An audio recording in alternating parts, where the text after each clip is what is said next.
Hello everyone. How are we doing? Is the question I was going for. How are we all feeling post Miami Grand Prix? Lando was legendary. Kevin caused chaos, and RB ran riot this weekend in Miami. So I asked you for your hottest takes from the 2024 Miami Grand Prix weekend, and let's just get into them straight off the bat.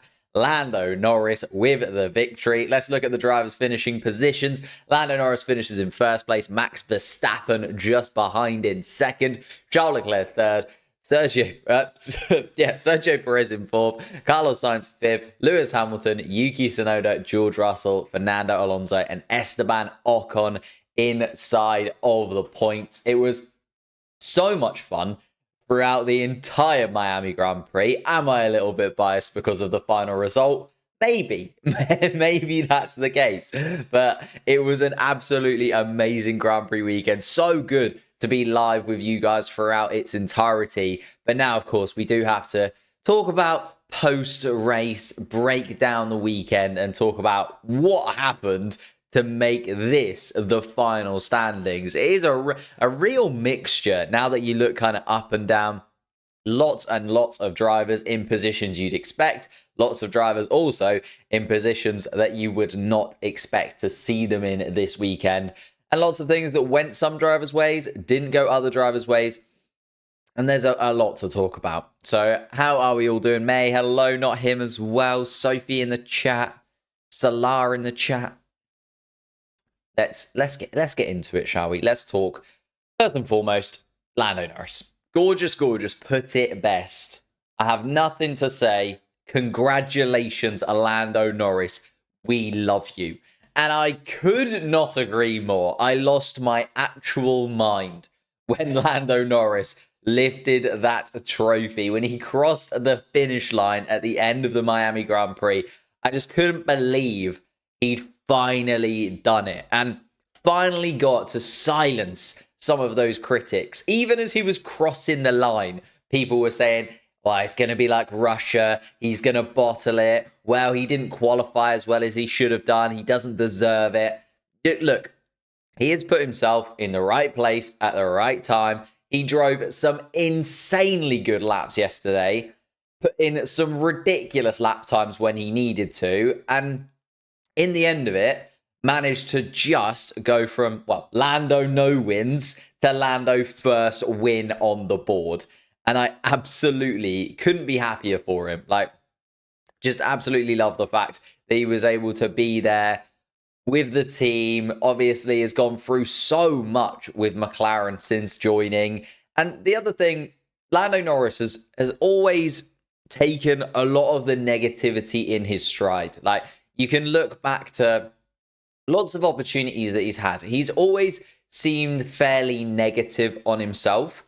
But I think in his mind, he's had no doubt that once an opportunity arose, once he got that chance and it was really in front of him, he could get there. And, you know, you look throughout the 2023 season, once the McLaren brought their upgrades, Lando Norris was second place to Max Verstappen a good few times. And you know, there was only one driver who beat out Max Verstappen in that run last season, and it was Carlos Sainz at a Singapore Grand Prix. And again, who's the man behind him? Lando Norris. So Lando Norris has been there, been amongst it, and in my opinion, has deserved this. Was it a little bit lucky? Yes, maybe. But sometimes you've got to make your own luck. You've got to be that driver that is in and amongst those top teams, that is in and amongst those top drivers constantly. And when that luck arrives, like we've seen with Carlos Sainz twice, you know, Singapore and Australia, the luck was in his favour. They're the ones that Max Verstappen has DNF from or had problems in. Same with here. Although I do want to talk about it a little bit later on and how Max Verstappen probably would have gone on to win this Grand Prix, but there were a few things that kind of made me feel like Red Bull are a little bit more human this season than they were last year. Obviously, McLaren can take a lot of praise from this as well. I mean, let's talk about them. TWDC54 said this will not be the last race that McLaren win this year. Maybe another one by Lando or maybe Oscar. And we have to remember, this is the 12th win The second win in 12 years is what I'm trying to get at. Second win for a team like McLaren in 12 seasons of Formula One.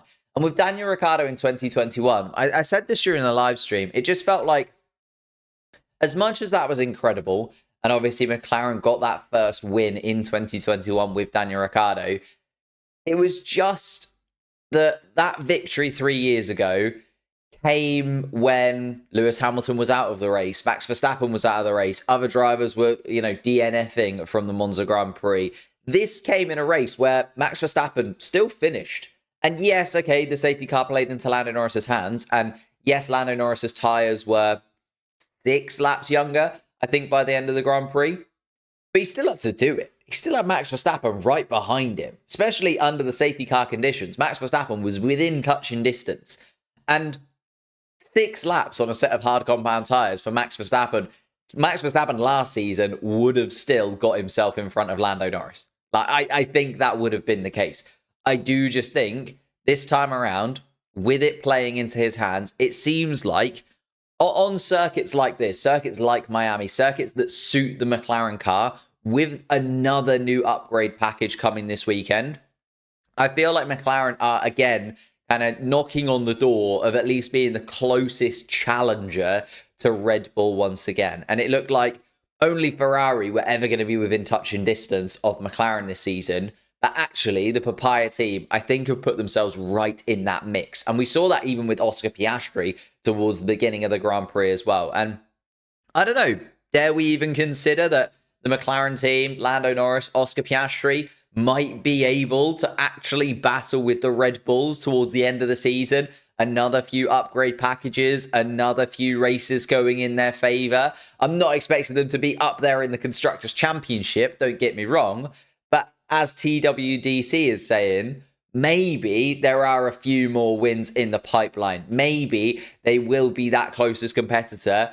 And when Red Bull maybe have an off day, or the Ferraris aren't quite as quick as we're expecting them to be, with a driver lineup like Norris and Piastri, with both drivers really clicking. Like, I was a little bit worried about Oscar after China, and we'll talk about Oscar in a moment, but he put in a really solid weekend, was running in second place for a very long time in this one.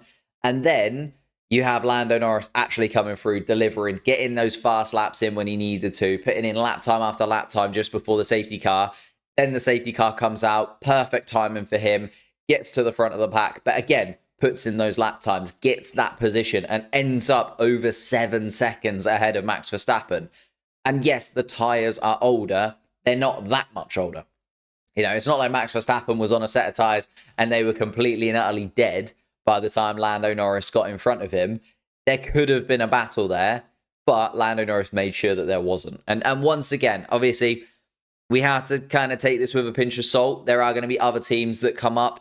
Mercedes, whether they'll be able to continue to upgrade. Aston Martin are still in that mix for me. There's other teams like RB coming to the fore. We'll talk about them a little bit later on as well. So I'm not saying it's going to be easy for McLaren to pick up more victories this season, but I do feel like with those upgrades coming, they could just maintain themselves in that pack.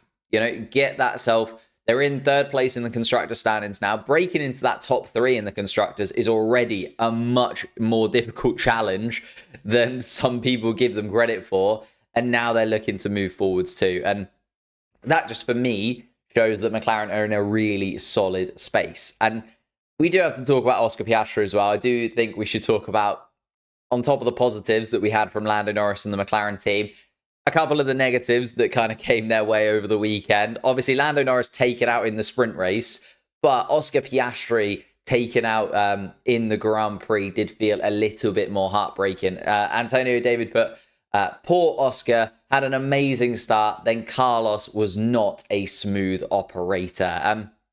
Obviously, it did feel like, well, if that safety car would have come at a slightly different time, or even if the incident between Oscar Piastri and Carlos Sainz had gone slightly differently, we were maybe on for like a 1-3 or a 1-4 with Lando Norris winning the Grand Prix, Oscar Piastri on the podium or maybe just off of it. And instead, Oscar Piastri ends up in 13th place overall. And you know what? you've got to give the praise for the start of the Grand Prix. He was really, really solid at the beginning. Obviously, kept Verstappen within 2-3 seconds of him throughout that opening stint. Very, very impressive from Oscar after a shaky Chinese Grand Prix weekend, in my opinion. And then, well, first and foremost, obviously got from 6th place into 3rd place on the opening lap, thanks to Sergio Perez doing us a little bit of a favour with that dive bomb, distracting both of the Ferraris and also kind of taking himself out of it. So Oscar Piastri snuck in, made sure that he got himself up into 3rd, but then also did pass Charles Leclerc for 2nd place. It's not like it was handed to him on a plate. He did show that McLaren can overtake a Ferrari in those kind of conditions and put in the lap times to get underneath the rear wing of the Scuderia and then put Charles Leclerc behind. It was just the case of like pitting just before the safety car, put Oscar Piastri in that fight once again with Charles Leclerc, Carlos Sainz. And Carlos Sainz was a weird one for me over the course of the Grand Prix. Don't know whether it's because we're starting to see maybe a little bit of frustration at Ferrari. He knows that he's leaving at the end of the season. It did look like he had a little bit better pace than Charles Leclerc in the Grand Prix, but Ferrari weren't willing to kind of swap those two drivers around at that point. And it felt like Carlos Sainz's maybe temper just boiled over a touch. He got very, very frustrated at many, many points throughout the Grand Prix. And then there was also kind of the incident between Oscar and him going into turn 11. And it was almost a little bit unlike Carlos Sainz. He was on the radio a lot. He was talking about it a lot. He was trying to get Oscar Piastri a penalty. He was trying to get Oscar Piastri to give him the position back. And I think he just lost his head a little bit. And obviously, they're fighting for 4th place. Carlos Sainz then clashes into him. Going down towards turn 17. The stewards obviously looking at it, but by the time they looked at it, by the time Carlos Sainz ended up getting a 5-second penalty for that, hence finishing behind Sergio Perez in the final running order. But by the time that had happened, the damage had been done to Oscar Piastri at that point, and again, resulted in his front wing being completely destroyed, to be honest with you. It was a shame he couldn't come into the pits straight away.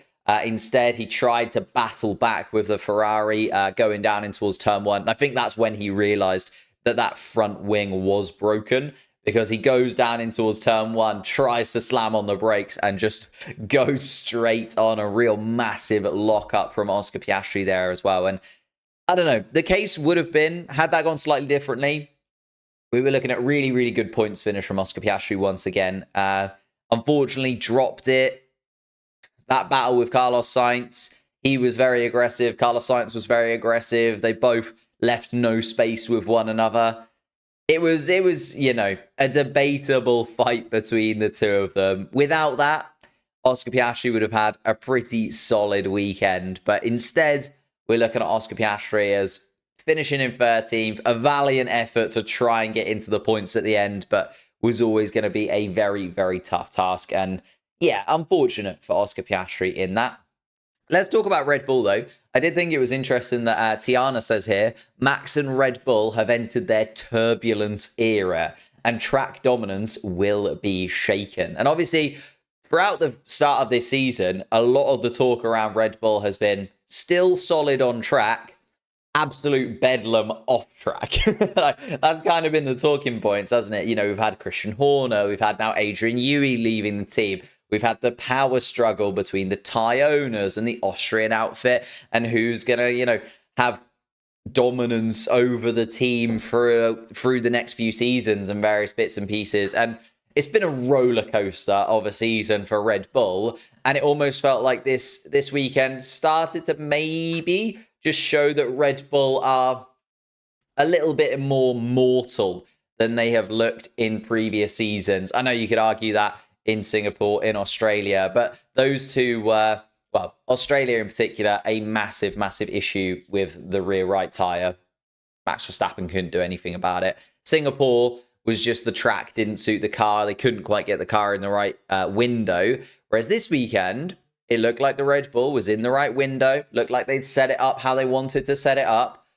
But Max Verstappen just wasn't able to do his customary early gap. Started on pole position, don't get me wrong, but he didn't get to the point where he was 15, 20 seconds ahead of the field. Like Oscar Piastri and Charles Leclerc were setting fast laps.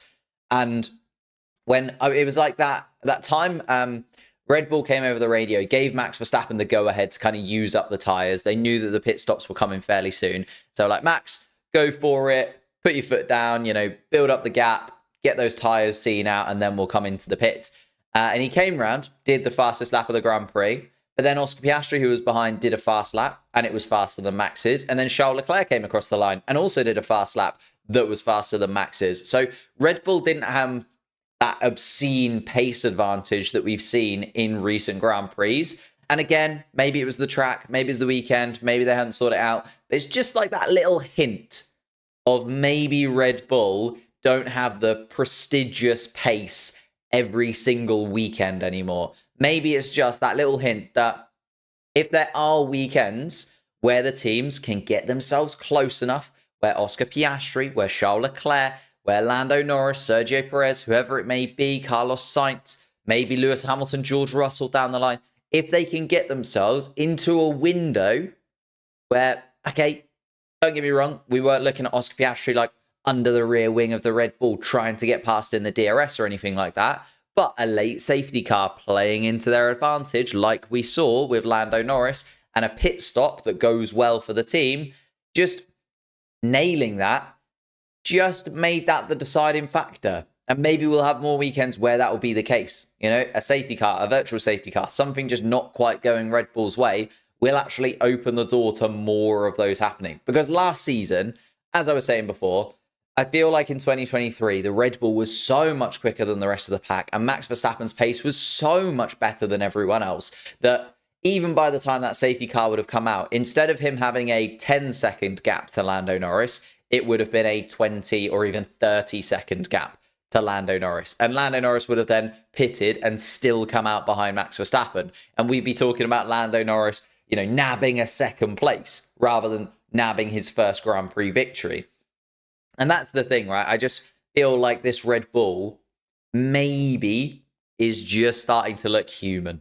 It's just starting to look like the rest of the teams are catching up a touch. And I feel like the turbulence behind the scenes at Red Bull is almost allowing that to happen a little bit because, they're probably not making the ridiculous moves forwards in terms of these regulations. And, okay, they're probably already focusing on the 2025 car as it is. But that's just my take on it. Also, from Sergio Perez's point of view, haven't mentioned him in all of this. Obviously, Sergio Perez, another really solid start to the season, but now looking in that mix once again. Not quite looking as terrible as he did at points last year, but certainly not looking like he's going to be on the podium every single weekend like Red Bull would probably expect, even though the Red Bull is closer to its competitors. I think the main thing for Sergio Perez this weekend was that he was millimeters away from his race being 100 times worse at this point. Like, he could have definitely found himself in a position where he hit into either Max Verstappen, that would have been a nail in his Red Bull career's coffin, to be honest, or Carlos Sainz, who was right there as well, could have easily wiped out the front end of Carlos Sainz at the turn one. And that would have been an absolute disaster. Even without that, did struggle for pace. He was battling with Lewis Hamilton at the end of the Grand Prix. Not somewhere you'd expect the Red Bull to be, considering how off the pace the Mercedes did look this weekend. Hamilton did kind of revive it a bit in the Grand Prix, but still, you're expecting Sergio Perez to be a good chunk of pace and a good chunk of road ahead of Lewis Hamilton by that point. And secondly, okay, he kept himself within touching distance of Carlos Sainz, but only nabbed that fourth place because Carlos Sainz picked up a penalty. It wasn't like Sergio Perez was actually battling with the Ferraris or even the McLarens. It did feel like Sergio Perez was the sixth fastest car overall. And again, when you're in a Red Bull, is sixth fastest over the course of a weekend good enough? I don't know. I don't think so, especially when there are drivers available. Your Carlos Sainz's, Yuki Tsunoda, who we're going to have a talk about, like Daniel Ricciardo, had a better weekend, I would say, than Sergio Perez at points. sprint race more so than race. And yeah, that was my kind of takeaway. Daniel Ricciardo is looking like he could enter that mix with Yuki Tsunoda, Nico Hulkenberg, occasionally, but there's still a little way to go. I know that we're talking about Daniel Ricciardo, whether or not he can get into that main Red Bull team, displace Sergio Perez. And Sergio Perez's performances starting to maybe tail off a touch. Maybe if they do drop to the level they were in 2023, well, if they do drop to the level they were in 2023, he'll definitely be out the door. Is Daniel Ricciardo going to be the guy to replace him? Now, over the first 4 races of the season so far, I was very critical of Daniel Ricciardo because I wanted to see him really step up to the mantle. If he's going to get back into a Red Bull seat, he needs to show that he's better than the likes of Carlos Sainz, Fernando Alonso, who was available, no longer available at Aston Martin, Alex Albon, who could have also got into the Red Bull seat, available because he's out of contract at Williams. Like, Daniel Ricciardo's got to show that he's better than them, in my opinion, if he's going to go into that Red Bull seat. And it was a mixed one. Like, the second half of the Miami Grand Prix weekend offered a little bit more of a kind of reality check, let's say, for Daniel Ricciardo, but he had an outstanding return to form during the sprint.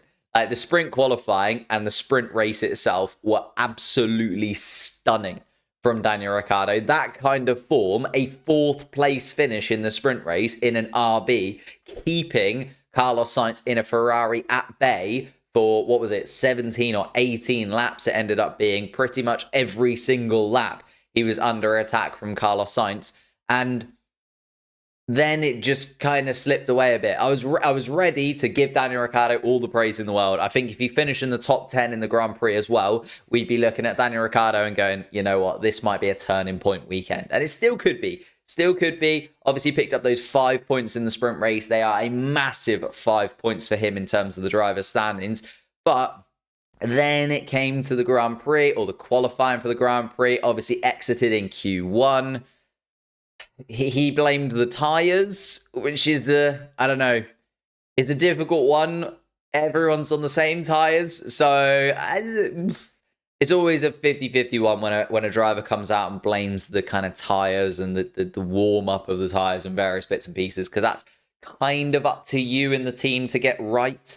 But yeah, I think then coming into the Grand Prix, didn't massively make, strides forward. Wasn't ever really looking like he was going to trouble the points. I know he ended up finishing in and around it. There were times where he was running inside of the point scoring places, but that was usually when others were waiting for pit stops and various bits going on. So I don't know. I think there's a lot of positives. I do want to go back to the positive for Daniel Ricciardo here, because Yuki Tsunoda and Nico Hulkenberg for me have been absolutely standout in terms of those back of the pack positions. And I do feel like they are the drivers that he is chasing in terms of that rear end of the field so far this year. And the level of competitiveness of that RB car definitely is at least a shining light for Daniel Ricciardo. And he can properly start to, if he can get to grips with it, as I say, enter that conversation, get into the mix with those drivers. He got off the mark in terms of 2024 with the sprint race, got those points that he needed,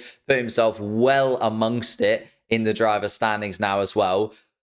But Yuki Tsunoda is starting to look very, very solid indeed. Maxwell said here, the gap between Yuki and Daniel is comparable to the Red Bull and Aston Martin drivers, which I think is a hot take. It's a little bit harsh, but not for the first time this season. We're seeing Yuki Tsunoda as not just the class of the midfield, but mixing it with the top teams, like finishing ahead of a Mercedes, finishing ahead of an Aston Martin, properly showing the pace that he is having in terms of this season. And nabbing a point in the sprint was one thing. I was looking at Daniel Ricciardo in 4th place and I was like, oh, this is going to get interesting between Yuki Tsunoda and Daniel Ricciardo now, because even though Tsunoda's picked up a couple of points here and there, 5 points was going to be a huge turn for Daniel Ricciardo and really close that gap to his teammate. Nabbing a point in the sprint for Yuki Tsunoda, I was like, okay, he's nabbed a sprint. Maybe that's a good enough point for him. But then, assisted by Kevin Magnussen, to be fair, and by Lewis Hamilton's penalty, he was absolutely flying when it came to the Grand Prix as well. Like, unlike Nico Hulkenberg, who, again, those two were the two that made it through in qualifying, right? P9, P10, it's Yuki Tsunoda, it's Nico Hülkenberg again. If you're going to pick some back-of-the-pack drivers to get up into the top 10 this season, it is just those two. But unlike Nico Hülkenberg, whose race just kind of became undone by an early pit stop, Tsunoda and RB bided their time, waited patiently, did the right thing in terms of strategy. They were almost looking forwards in terms of strategy, right? I felt like Nico Hülkenberg pitted early and he was almost trying to defend from the cars behind. Whereas Yuki Tsunoda kind of took the more aggressive stance, in my opinion, and was looking forwards and was looking like, okay, what can I do that is going to match the drivers in front of me? What can I do that is going to match the drivers that are towards the top end of the pack? And in that opening stint, obviously the safety car then presented the opportunity for a cheap pit stop, came in, keeping the Mercedes at bay. Never going to be realistic with Lewis Hamilton, but then he managed to do it with George Russell, kept George Russell miles at bay, and ended up being all on his own towards the end of the Grand Prix, Yuki Tsunoda. I think he was, 6-7 seconds behind Lewis Hamilton, but then also 6-7 seconds ahead of George Russell. And it was a very cool, calm, collected finish for Yuki Tsunoda, and was able to hoist himself into the top 10 of the championship standings now. Okay, it's Lance Stroll that he's displaced. We can talk about Lance Stroll all day, every day. I've left Lance Stroll out of the hot takes this weekend because it does feel like we talk about him a lot, especially after China, which was an absolute disgrace in terms of the Aston Martin driver. But you are now seeing Yuki Tsunoda getting in front of Lance Stroll in the standings whilst he's in an Aston Martin and Yuki Tsunoda is in an RB. So if that doesn't tell Aston Martin one thing, if that doesn't tell Honda one thing for 2026, when they might be able to put a driver in and around the talk of the Aston Martin seats, Yuki Tsunoda is continuing to show that he is that good enough driver to be there. Also do want to touch upon Alpine. Just behind that, we've talked about all the top 10 in terms of their finishing positions. Guess who else snuck in there? The Universal Disney Ian 2021 says everybody forgot Alpine exists. And I completely agree. I think everybody has forgotten that until this season, Alpine have been fairly competitive, right? 2022, they finished 4th in the constructor standings. 2023, okay, they finished in 6th place, but they were a mile ahead of the Williamses, the Hasses, the Alfa Romeos. Like, they were miles ahead of those cars. And they finished in 6th place by a considerable margin. We saw Esteban Ocon pick up podiums. We saw Pierre Gasly pick up podiums. Like, we have forgotten that Alpine should have a really good car underneath there. It's just that they went completely back to the drawing board for the 2024 season and tried to just basically come up with a brand new car, which is not something you want to do when everyone behind the scenes is having an absolute meltdown. And obviously, kind of after the first 2-3 Grand Prix, everyone had been like, you know what? Formula One's worst team for 2024 undoubtedly is going to be Alpine. But Miami, just let them step up a little bit. Just open the door to get a points finish and maybe do something special. Especially because, Esteban Ocon was behind Pierre Gasly in qualifying for the first time in 2024. He was behind him earlier on in the race as well. We had that little tete-a-tete between the two of them through that first couple of laps. And it was Pierre Gasly that got the better. But obviously, he burst past him with the virtual safety car restart. Also got past the Haas of Nico Hülkenberg. And then it was all about the defensive duties. We were seeing Esteban Ocon defending from Fernando Alonso. Was he ever going to be able to keep an Aston Martin behind? If you look at the quality difference between the Aston Martin and the Alpine so far this season, and also just the standings difference between Ocon and Alonso this season, it was always going to be Fernando Alonso that was going to get the better there, in my opinion. But he still had to do a job, right? He still had to keep Nico Hülkenberg at bay, because whilst he was quabbling with Fernando Alonso, Nico Hülkenberg started to close that gap to Esteban Ocon in front. And I genuinely thought, okay, Nico Hülkenberg, considering the form that he's been on so far this season, is definitely going to get himself back up into the top 10. Like, if Nico Hülkenberg would have finished in 10th place, nobody would have really batted an eyelid. It would have been, okay, Nico Hülkenberg's just had another good Grand Prix weekend. But, okay, Oscar Piastri's misfortune also plays into it. But that left Esteban Ocon the opportunity to secure that 10th place finish, hold off Nico Hülkenberg, which he did, and another point that kind of just goes Alpine's direction, pulls them up in the Constructors' Championship, and I think they were worthy of a point, you know. Pierre Gasly also finished in 9th place in the sprint race, let's not forget. Forgot to mention that at the beginning of this segment. So Pierre Gasly was, you know, right on the fringe of scoring a point in the sprint race, and then Esteban Ocon kind of finished in 11th place because we're taking that fact that Oscar Piastri should have probably been up towards the top end there. But again, got to be there. Got to be there when the luck is going to roll in your favour, and they were. And hopefully this is something that they can start to build on. And maybe they can start to piece together a little bit more of a run this season. Because I do like Alpine. As much as they are absolutely bonkers behind the scenes, I think just because I have been a Gasly fan, I really enjoyed Gasly when he was at AlphaTauri. For some reason, I do just love drivers who drive in that second Red Bull team. Even though I don't really like the fact that Red Bull have a second team. Like Yuki Tsunoda, I've been a huge fan of since he came into the sport. I think he was just so fun. And I'm so glad to see Yuki Tsunoda getting better and better and better. Same with Pierre Gasly, and that's kind of rolled over since he's gone to Alpine. I still really love Pierre Gasly. I know it was Esteban Ocon that picked up the point. But I do just hope that Alpine can kind of do something a little bit towards that. Let's go towards the other end of the grid then. Another couple of hot takes towards the back end, particularly Logan Sargeant and Williams first and foremost. Jivewig says Logan Sargeant is really having a Jolyon Palmer moment. Unimpressive and costly rookie season with only 1 point. Same thing next year as in this year, but a lot more bad luck. And it does feel like he is getting so much bad luck. Again, similar to Pierre Gasly, was just outside the points in the sprint race, a P10 in the sprint. Kind of made you feel like, oh, okay, maybe Logan Sargeant is doing something here. Maybe Logan Sargeant can turn his season around a touch. But it's another incident in the race. He is not at fault for it, don't get me wrong. But again, it just didn't feel like Logan Sargeant was really able to do anything. Neither was Alex Albon this weekend. Williams now have another car to repair. And it does just feel like every single weekend we are seeing a Williams car in the wall or in the barriers or just falling apart out on track. And the Williams team just seem to be on their knees at this point.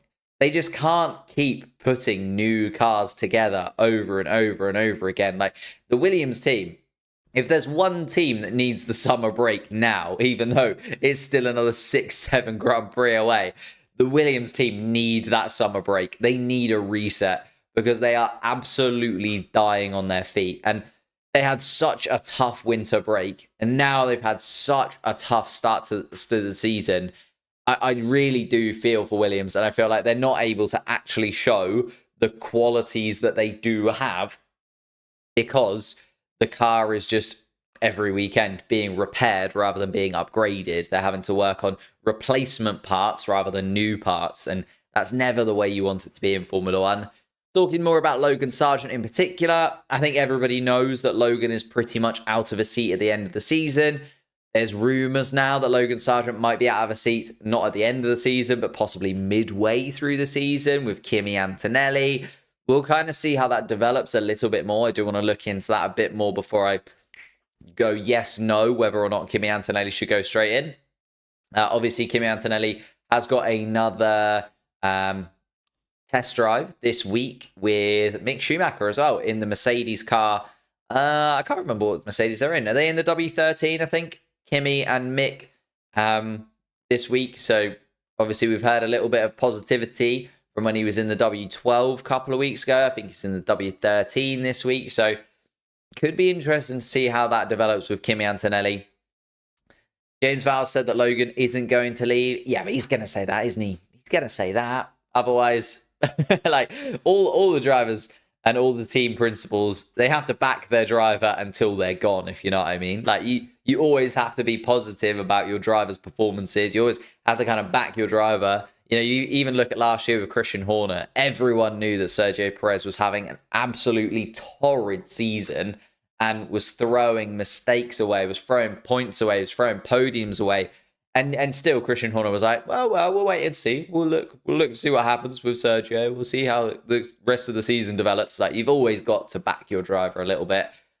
Finally, final hot take, and I feel like we have to talk about this man. I feel like we talk about this man a lot, considering he's not really doing much in terms of the standings. Well, he's doing a lot in terms of the standings for his team, not for himself. Kevin Magnussen, 6 eyes, says Haas should keep Magnussen on just to take out their competitors. And it does feel like that is the only thing that Kevin Magnussen is doing for the team at the moment, doesn't it? It feels like Kevin Magnussen is like the barrier for the team as opposed to being a driver for the team. He's just absolutely out there defending Nico Hülkenberg. And Kevin Magnussen, to be fair, Haas might have to replace Kevin Magnussen sooner than we think. Kevin Magnussen is now on the verge of a Formula One ban. So it's another like ridiculous thing that Kevin Magnussen has now got to deal with. So over the course of a season, if you accumulate 12 penalty points, you're banned from the next Formula One race. Something that we've never actually seen. Pierre Gasly was pretty close to it a couple of seasons ago. I think he was on sort of 9-10 points as well, and needed to kind of have a fairly clean 3 or 4 months. But Kevin Magnussen needs to have a fairly clean rest of the season. Obviously, the penalties that he earned for his actions defending Nico Hülkenberg for points when it came to the Saudi Arabian Grand Prix earned him a good chunk of points. I'm just looking now. So Magnussen opened up his penalty points tally, received 3 for the collision with Alex Albon in Jeddah, and obviously the controversial road blocking for his teammate Nico Hülkenberg. So there's 3 there. He received another 2 for colliding with Yuki Tsunoda in Shanghai. And then this weekend, he picked up another couple during the sprint and 3 during the Miami race as well. Kevin Magnussen is on 10 penalty points. 10 penalty points, 6 races into the season, and he has 18 races to go. He has 18 races, picks up 2 more penalty points inside of those 18 races. That is a race ban for him, which seems mental. And I know he's doing it for the benefit of the team, right? You look at the sprint race, he managed to pick up Hülkenberg a couple of points. You look at Saudi Arabia, similarly got Hülkenberg into the points where maybe he wouldn't have been because those other competitors were looking very, very good. But if Kevin Magnussen gets those other couple of penalty points, it is just looking so like he'd be the first driver ever to get banned from a race because of that penalty system that is put in place. That's the kind of season that we're looking at from Kevin Magnussen. So yes, Haas should keep Magnussen on as a battering ram, but is he a driver that they want to have in the team long term? I think the problem is they now have lost. They've lost Nico Hülkenberg to Sauber/Audi, right? So they've got Ollie Behrman. Can Ollie Behrman race if Kevin Magnussen gets banned? Yes, it would be Ollie Behrman taking his position because he is the official team reserve driver. So if Kevin Magnussen does pick up those 2 penalty points, I suppose there's the positive. We get to see Ollie Behrman back on the grid once again, and he was outstanding to watch in Saudi Arabia. So there is the positive there. But for the Haas team, yes, you can get Ollie Behrman in to replace Nico Hülkenberg next season. Do they still need to find a driver to replace Kevin Magnussen? I think probably yes. I think they probably do need to start looking at, okay, we're going to get Ollie Behrman in, but we do need to also start thinking about where we can go with Kevin, to be honest with you. Yeah, I think there's actually now, people are probably hoping that Kevin Magnussen gets another couple of penalty points so that we get to see Ollie Behrman, right? Which is a weird thing, a weird quirk of the Formula One system, if you will. But it's likely to happen. He's got 18 races left, and he's picked up all of those. So the way the penalty points work is they stay on your license for 12 months, right? And he's picked up all 10 of those since Saudi Arabia. So he's picked up 10 penalty points in, 2-3 months. They're not coming off his license anytime soon. He has got 9 months and 18 races to be it's very easy to pick up 2 penalty points. It's not often that you get one on its own. Very, very rare you get one on its own. Like any kind of incident would pick him up a couple. You know, as I'm saying, he picked up 3 in Jeddah, 2 for the collision with Albon and 1 for his defensive roadblocking. Picked up another 2 with Yuki Tsunoda in Shanghai and picked up 5 over the course of this weekend. So it's very easy to accumulate a couple of points if you just have one really, really, sketchy incident. And Kevin Magnussen is having sketchy incidents left, right, and center at the moment. We're only 6 races in, and he's picked up 10 penalty points and only 1 Drivers' Championship point. So that tells you how Kevin Magnussen's season is going so far. And on that note, let's talk about the drivers' standings kind of moving away from Miami. Max Verstappen, wait, that's wrong. I haven't updated these. Give me a sec. Drivers' standings. There we are. Max Verstappen, 136 points is the correct amount. Sergio Perez in second place, 103. So as much as Sergio Perez, starting to look a little bit shakier in comparison to the start of the season, still in second, but only 5 points ahead of Charles Leclerc now. Like Charles Leclerc's closing that gap to Sergio Perez. And again, it's like if Sergio Perez doesn't finish second in the driver's standings, there's starting to be questions about his future, whether or not he's going to be there. Lando Norris also moves up in front of Carlos Sainz. Carlos Sainz is a bit of a weird one, though, because you do have to take Carlos Sainz's position in the standings with a tiny little piece of salt, because obviously he missed a Grand Prix. So you can kind of take the 6 points Ollie Behrman has, and if you put them on Carlos Sainz, he would still be ahead of Lando Norris. But Lando Norris technically in front of Carlos Sainz now. Oscar Piastri's kind of dropped off a little bit, considering the McLarens won equal points a couple of races ago. Lando Norris, couple of really good weekends, just shows you what you can do, and definitely shows that, the standings aren't over. Couple of weekends, this could all change very, very quickly. George Russell still maintains his lead over Fernando Alonso, but only 4 points the difference there. Lewis Hamilton has actually kind of separated himself out from Lance Stroll. A couple of weekends ago, Lewis Hamilton and Lance Stroll were effectively on even points. I think Lewis Hamilton was on 10, Stroll was on 9. Hamilton, though, kind of getting closer to Fernando Alonso, getting closer to George Russell. And I think that's quite telling, because this was the first weekend that that Lewis Hamilton wasn't doing a lot of weird setup stuff with the Mercedes. So it does go to show, I think Lewis Hamilton has got a little bit more to give this season than we've maybe seen in the first few Grand Prix. Yuki Tsunoda, as I mentioned before, gets himself into the top 10, and that is a massive jump for Yuki Tsunoda. 7 points picked up this weekend. And as I said, Daniel Ricciardo picked up 5. It was looking like Daniel Ricciardo was going to close in on his teammate, and then Yuki Tsunoda's just come back in. Absolutely jumped in terms of the standings. Even got himself in front of the Aston Martin of Lance Stroll. Ollie Behrman is still there as that kind of barrier. If you can get above Ollie Behrman as one of the back of the pack drivers, I feel like that's a really positive start to the season that you're having. Yuki Tsunoda, the only one so far. Nico Hülkenberg on the same points, but obviously Ollie Behrman, the better overall finish, because he only did that in 1 race, whereas Hülkenberg's done that over the course of 6. Daniel Ricciardo, that incredible sprint jumps him up miles ahead of the likes of Ocon and Magnussen, and now on a point each. Albon, Joe, Gasly, Bottas, Sargent down towards the back of the pack. Then, of course, we have the constructor standings, which, again, have I updated? Let's just double check. Did this all in a little bit of a rush. Oh, no, that is updated. Good.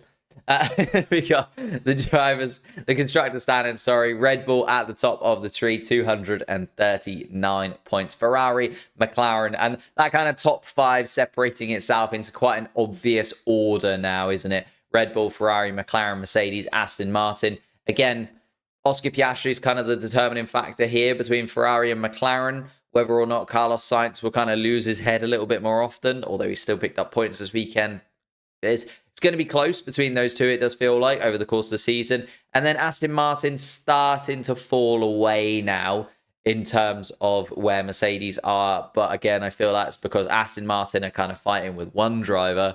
Mercedes now fighting with 2. Lewis Hamilton coming to the fray a little bit more. And RB seem to be doing the Alpine this season and kind of separating themselves out from the back of the pack by a good chunk. They could end up finishing 6th place by a very comfortable margin because they have got more than double the points of Haas and more than obviously the bottom 4 teams all added together by a considerable amount as well. So Yuki Tsunoda and Daniel Ricciardo after the Miami Grand Prix weekend, an incredible drive from Ricciardo in the sprint, incredible drive from Yuki in the race, kind of put RB in their own realm in 6th place. Alpine obviously jump up a couple of positions, picking up that point, moves them above Williams and Sauber, not just on countback, but also in terms of points as well, which is absolutely huge for them. As I say, it's going to be really tough for Stake, I feel like, to pick up any kind of points this season. There will be a Grand Prix somewhere where they will, but Alpine did look a lot better this weekend. And Williams still in a very, very difficult moment at this time. Alpine might have a small comeback considering their recent days. That's what I'm saying. Maybe, just maybe. Bro, stop sucking off Lando. Well, there we go. Can I have a shout out? Yes, Chug, you can. I'm just going to keep singing the praises of Lando because I love him. He's done it. He did it for us. Got the win. But that is the Miami Grand Prix hot takes for you. It's been an amazing weekend. Not only just because Lando Norris picked up the victory, but also just in terms of content on the channel, just in terms of how many people were live with us for the Miami Grand Prix weekend as well. It was so good. And it does feel like Miami, actually, I should say Miami, right? Miami was in a bit of a weird situation for me because it felt like, the real racing from America came from Austin. Austin is like that. Okay, when you think of the American Grand Prix, it's in Texas. And then it felt like Vegas kind of came in and stole Miami's thunder as like the prestigious celebrity, like cool race of the season. I feel like there's a better word for that. But it just felt like Miami was left in a bit of a weird ground where it wasn't the best race. That was Austin. And it also wasn't like the best event. That was Vegas. And it kind of left Miami as like the 3rd Grand Prix. If you know what I mean. Like just another American Grand Prix and the one that nobody really cares about. Like Austin's the good one, Vegas is the cool one. Miami was kind of the middle child in all of this, in the fact that it was also the 2nd one to be added to the calendar. But this 2024 Miami Grand Prix weekend was so much better than the other couple of Miami Grand Prix that we've had. Like a really exciting race from start to finish. There were things happening. There were drivers changing positions. There was lots of overtakes. There was lots of battles that weren't like ridiculously obvious which car was going to win out. Like even throughout the sprint as well, we had the battle between like Ricciardo and Sainz. We had Tsunoda and Magnussen and Hamilton all battling out together as well. And it was unclear which of those was really going to be able to gain that final point scoring place. It was Yuki Tsunoda in the end. But that was just all really entertaining throughout the entire weekend, for my opinion. Like there was wall-to-wall incredible action and a lot of racing that just meant maybe Miami has kind of justified itself. It's no longer just the middle child American Grand Prix. Actually, the Miami Grand Prix could be one to look forward to in the future and could be one to kind of star on your calendar. Because let's face it, when the 2025 calendar came out, automatically you're looking at, okay, when's Silverstone? When's Brazil? When's Japan? Like they're the ones that kind of come to me straight away. Singapore for myself, just because I really love the Singapore Grand Prix. But they're the ones that you kind of look for first, because they're going to be really good races. Maybe Miami can kind of put itself in and amongst it. I know it's only been 1 out of the 3, but it was really good. And I think definitely if Miami can keep delivering on this kind of level, a much needed boost for the Miami Grand Prix can be made.